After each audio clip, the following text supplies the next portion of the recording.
Hello dear creatives. You often ask me in my workshops, in Tilia, or here on YouTube, what materials do you use? So let's talk about it. This is not a rule book or a shopping list, just a gentle tour through the tools I've chosen for myself. And maybe some will resonate with you too.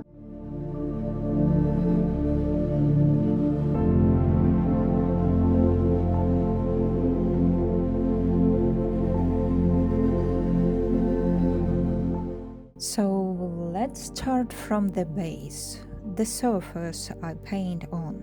My table can tilt, which really helps when I work on large washes. But you absolutely don't need that. You can simply place a towel roll or a few books under your board. What matters most is that your space feels comfortable. That's the first step to creating. When your body feels supported, the flows come naturally.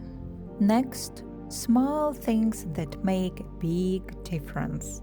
These are my water cups, mist spray bottles, and my favorite, this handmade laser brush case from a Ukrainian maker.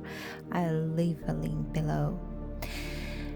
It's compact, strong, and perfect for plein air sessions. I always say the best tools are the ones that carry a piece of your story. Brushes are like voices, each has its own character. Round brushes with fine tip are my main choice. They can both dance and whisper. I also use a few flat ones for washes and some handmade and liner brushes for details. Actually, if you're just starting your journey, begin with one medium synthetic brush. It's forgiving, flexible, and teaches control without pressure. My personal favorite is Oasis, number 8, Tintoretto, number 6, Escoda Perla, 12 or 14, and the Vinci Casaneo series. And remember, take care of them. Rinse well, let them rest horizontally to dry, and never leave them soaking in water. They're partners, not tools. Now, let's talk about the soul of our work, pigments. Watercolor paints come in pens or tubes. The main difference: consistency and flexibility. Pens are convenient for travels. Tubes give more freedom in mixing. When you look at the label, pay attention to the pigment code. Single-pigment paints usually mix cleanly, while multi-pigments ones can create muddy tones if overmixed. My trusted brands: Schmincke, Daniel Smith, Winsor Newton, Michelo, Texans, Rembrandt, and of course, Rosa Gallery. And yes, I do swatches for each new color, not just to see its beauty, but to understand its behavior, granulation, transparency, and how it meets water. If you ever bought two almost identical yellows, you'll understand why this is the best habit to have. And this is my Michelo palette.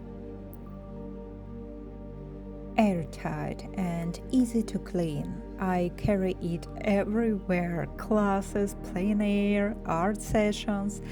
If you'd like, I can film a separate video on how I clean and refresh my palettes, and you can let me know in the comments if that will be helpful.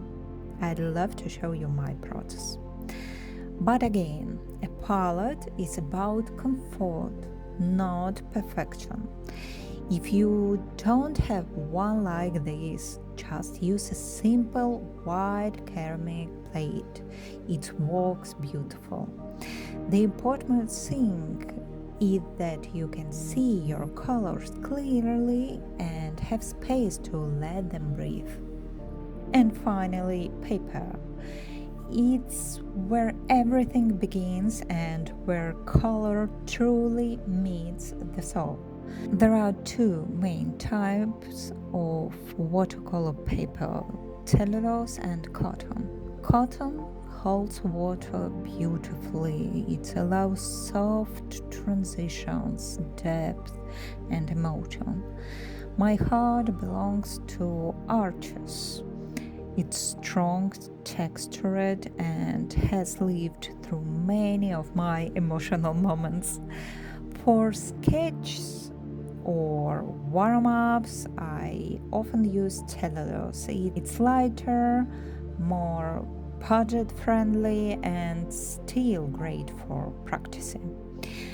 And there is also something in between: mixed papers, where cotton and cellulose are blended in different proportions, 50-50, 30-70, and so on. They are a wonderful middle ground, more forgiving than pure cotton, yet more stable and absorbent than cellulose. And if you're just building your practice, mixed papers are a perfect way to feel the difference without overspending. When it comes to texture, cotton papers come in three main types. First, hot pressed, smooth and elegant, perfect for fine details and line work. Cold press, softy, textured, balanced, my favorite for most paintings. And round or torsion, bold, expressive with deep texture, perfect when you want the brush and paper to speak to each other. Actually, you can tape your sheet or piece of sheet to a board, an acrylic base, or paint directly on a block if it's glued on all sides. What matters is that your paper doesn't fight you, it flows with you. These are the materials that accompany me every day. Art isn't about brands, it's about resonance between you, the paper, and the story. If you'd like, I can make a small starter kit recommendation, just the basics you need to begin your art practice with flow and ease. Thank you for being here, and may your next brush stroke feel free and alive.